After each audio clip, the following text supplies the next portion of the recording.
Virus corona menjadi momok dunia. Sejauh ini belum ditemukan kasus positif infeksi corona di Indonesia. Benarkah karena Indonesia belum memiliki alat untuk mendeteksi virus ini? Untuk membahasnya sudah ada Profesor Amin Subandrio, Kepala Lembaga Biologi Molekuler Eijkman. Prof. Amin, terima kasih telah hadir bersama kami di Metro Pagi Prime Time. Selamat pagi, Prof. Selamat pagi. Sebelum kita berbicara lebih jauh, saya akan menyampaikan beberapa data berkaitan dengan kondisi terakhir di sekitar Indonesia, Prof. Ya. Thailand ada 19, Singapura ada 13 orang, lalu kemudian Australia ada 9 orang, Kamboja 1 orang, Vietnam 2. Dengan kata lain, hampir semua negara-negara tetangga di Indonesia ini ada orang yang terjangkit virus corona. Kenapa, Prof? Menurut Anda, Indonesia ini nol? Tidak ada yang sejauh ini, tidak ada yang terkena virus corona? Ya, itu dari sudut epidemiologi kita bisa lihat walaupun negara sekeliling kita sudah positif, Ya. dan bahkan sampai ke Australia memang secara hipotetikal, secara teoritis, orang kemudian akan bertanya kenapa kok Indonesia tidak ada. Ya. Tapi kita bisa mengamati, tentu orang menganggap Indonesia tidak mampu mendeteksi. Ya, kemungkinan kedua mungkin memang virusnya tidak masuk atau kasusnya tidak ada. Ya. Tapi kalau kita lihat kita rinci satu persatu, kita belum pernah melihat ada kasus yang seperti influenza berat yang kemudian terjadi klaster, artinya ada penularan kontak ya, di satu daerah. Ya, itu tidak seperti di negara Cina kan, begitu satu muncul kemudian karena kita sudah tahu ada penularan human to human. Ya. Logikanya kalau ada satu kena, ada beberapa orang lagi yang kena dengan gejala serupa. Ya. Sampai saat ini belum ada laporan. Nah, itu satu. Yang kedua, kalau dianggap kita belum mampu, sebetulnya laboratorium kita sudah punya kemampuan itu cukup lama. Oke. Kalau peralatan, sudah banyak laboratorium yang punya peralatan molekuler. Tinggal reagensianya juga sebenarnya sudah tersedia sejak bulan Januari sih sebetulnya. Karena kita lihat Cina mengumumkan itu tanggal 30 Desember kan. Nah, begitu diumumkan ada ancaman virus corona, saya bicara atas hanya mewakili Lembaga Biologi Molekuler Eijkman, menyiapkan apa yang sudah rutin kami kerjakan. Oke, baik. Saya konfirmasi aja berarti, Prof. Berarti Indonesia sudah memiliki alat dan laboratorium yang cukup untuk mendeteksi virus corona di Indonesia, begitu, Prof? Tidak cuma alat ya, jadi harus dipahami yang untuk mendeteksi itu kita perlu alatnya, kita perlu reagensinya, kita perlu orangnya, dan satu lagi sistem, artinya sistem bioinformatics. Karena cara mendeteksinya itu adalah ada dua step utama. Satu dideteksi dengan PCR, kemudian dilakukan sequence. Nah, sequence itu untuk melihat urutannya gen. Nah, itu harus dianalisis dengan sistem bioinformatics gitu ya. Nah, kalau tidak punya itu sulit untuk menganalisis. Jadi kalau ada orang yang mungkin mengatakan, wah jangan-jangan sebetulnya virus corona sudah ada di Indonesia, tapi tidak terdeteksi. Nah, itu tanggapan Prof bagaimana? Itu misleading. Jadi kita sudah punya kemampuan. Kita sudah punya kemampuan. Sudah dibentuk jaringan oleh Kementerian Kesehatan, ada 100 rumah sakit yang disiapkan. Kalau ada kasus yang sesuai dengan case definition dari WHO, itu pasti akan dilaporkan dan spesimen akan dikirim langsung ke laboratorium di pusat. Baik.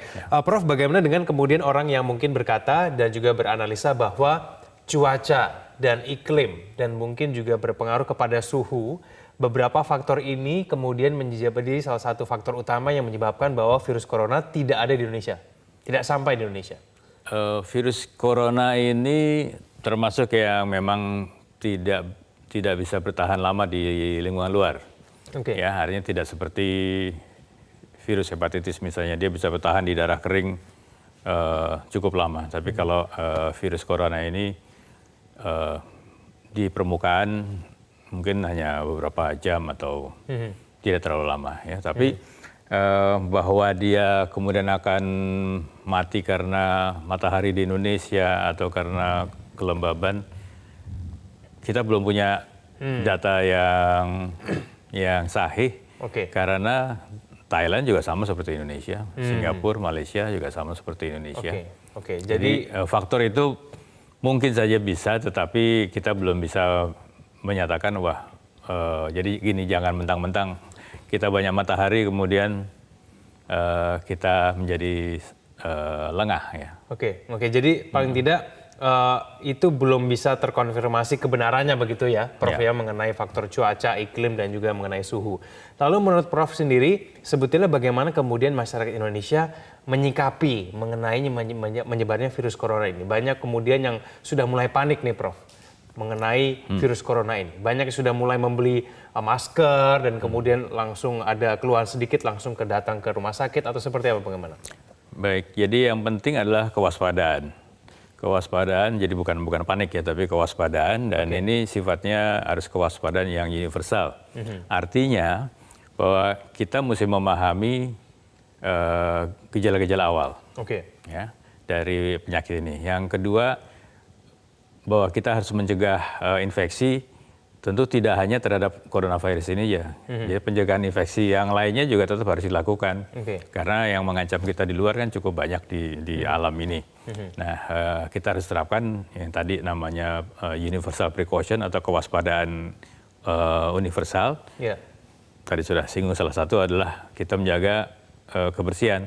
Jadi pola hidup bersih dan sehat itu bagus kalau diterapkan. Karena rajin cuci tangan itu sangat penting. Kita tidak tahu di permukaan yang kita sentuh, apakah meja, apakah pegangan pintu, pegangan tangga, itu pernah tercemar, kita kan tidak tahu. Prof, kalau misalnya sekarang ada beberapa warga Indonesia yang mengalami gejala serupa dengan virus corona, tapi kemudian tidak pernah lakukan perjalanan ke Wuhan ataupun ke Tiongkok, berhubungan dengan orang-orang Tiongkok saja tidak, besar kemungkinan apakah memang dia hanya flu biasa atau seperti apa, Prof? Sebagian besar hanya flu biasa sih. Flu biasa ya? Ya, artinya kembali ke definisi kasus kan, jadi gejala infeksi saluran nafas yang berat dan akut, kemudian diikuti dengan riwayat kontak. Riwayat kontak itu satu pernah perjalanan ke daerah Cina atau daerah yang tertular, atau kontak dengan hewan di daerah yang sudah tertular, atau petugas kesehatan yang kontak dengan pasien. Baik, Prof, ini mengenai virus corona ini kita ketahui menyebarnya awal mulanya dari hewan, Prof. Nah ini mungkin bisa dijelaskan, Prof, bagaimana kemudian virus corona ini bisa tertular dari hewan ke manusia, lalu kemudian dari manusia ke manusia sekarang. Nah bagaimana, Prof? Ya, jadi virus corona ini kan satu keluarga besar. Ada 200 jenis lebih virus corona. Tapi yang diketahui selama ini bisa menginfeksi manusia hanya 6 jenis. Dan 2 diantaranya yang terakhir yang berat, yaitu SARS coronavirus dan MERS coronavirus. Sekarang jadi 7 ini yang dari Wuhan.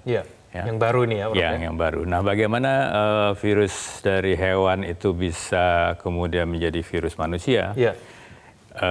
Sebetulnya virus atau semua mikroba itu punya namanya tropisme. Artinya dia hanya menyerang salah satu spesies saja. Bahkan di antara spesies itu kadang-kadang dia hanya milih satu, misalnya ke hewan A saja, tidak ke hewan B. Nah, yang menyerang hewan saja, dia tidak menyerang manusia. Sebaliknya juga gitu, virus manusia belum tentu menyerang hewan.